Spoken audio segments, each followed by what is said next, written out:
Bonjour. Après avoir vu qu'avec ShareX, on pouvait éditer directement sur son bureau une fenêtre ou quoi que ce soit, ajouter des annotations directement sans faire de capture au préalable, nous allons voir maintenant comment faire une capture toute simple et l'éditer directement dans l'éditeur d'images de ShareX.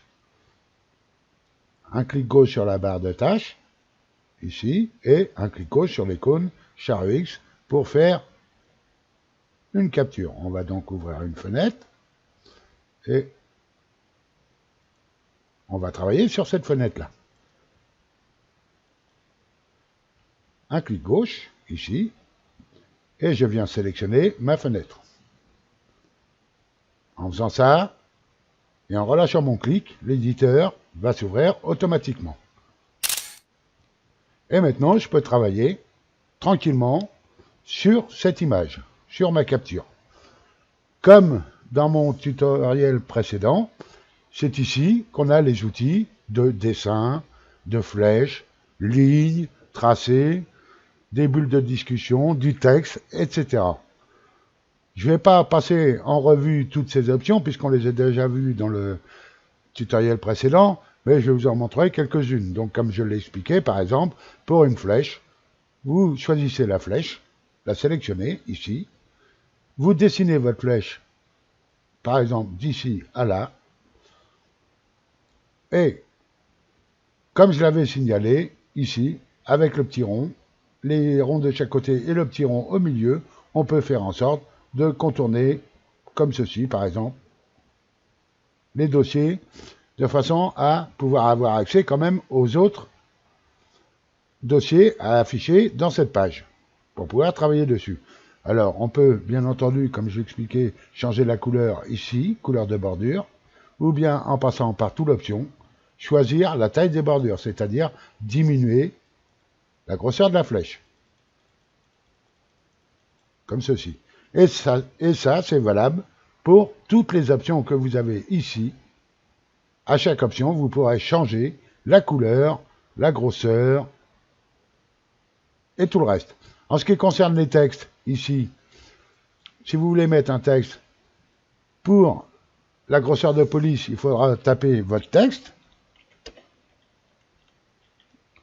Et là, par contre, vous pourrez choisir, comme un éditeur de texte, la police, la taille, si vous voulez la changer.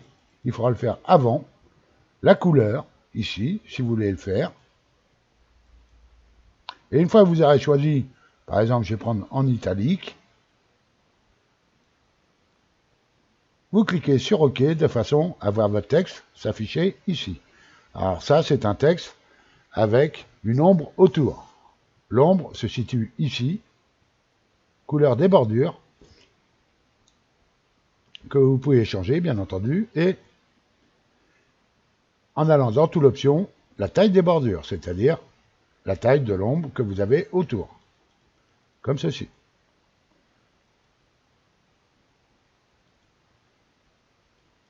Le texte avec un arrière-plan, je l'ai déjà montré dans mon tutoriel précédent.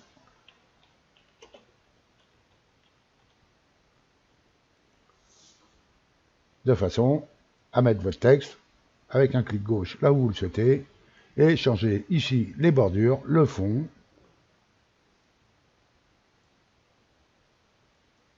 comme ceci. Un double clic dessus si vous voulez changer la couleur du texte, qui ne se verra plus si vous mettez une couleur de texte claire sur un fond clair. On va donc changer la couleur du texte, comme ceci, afin qu'il se voit sur un fond clair. Toutes les autres options qu'on a déjà vues, ici, vous avez le dessin étape par étape, qui à chaque clic vous donnera un chiffre différent. Toujours pareil qu'on peut changer au niveau des couleurs, ici. et tout le reste. Ça, c'était pour une capture simple avec l'éditeur. Maintenant, il va falloir enregistrer ce que vous venez de faire. Il va falloir cliquer ici sur « Appliquer les modifications » et continuer la tâche. En cliquant dessus, vous allez appliquer ce qu'on vient de faire.